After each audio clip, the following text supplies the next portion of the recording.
totally inspired by a workshop that I held yesterday, which was a planning workshop for business leaders. And I thought I might share what I have done post that workshop, having done my values, knowing where my strengths, weaknesses, opportunities and threats are, understanding my market, considering my pricing.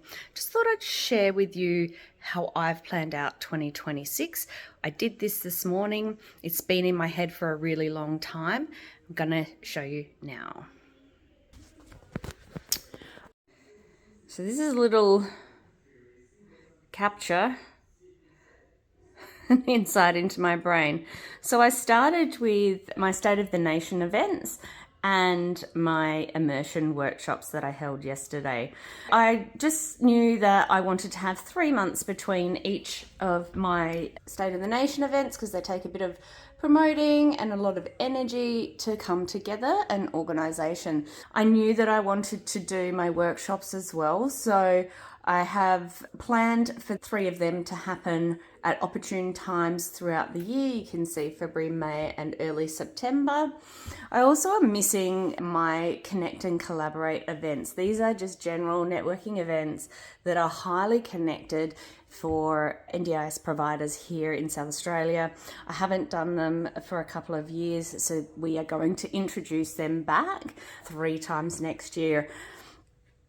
I also know that there are business owners who are super interested in having a leadership circle facilitated in a little bit more of an informal kind of a setting. So what I've done is organise 5 of them next year for every 2 months.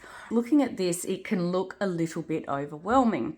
So what I decided to do was back on my business immersion workshops to my Connect and Collaborate events.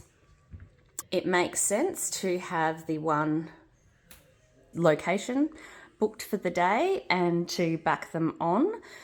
Had a consideration and thought process around my pricing strategy. I won't go into that in too much detail, but I have ticket sales plus sponsorship and partnerships. Putting on events and workshops is quite expensive, and I like my people to be able to have a quality experience.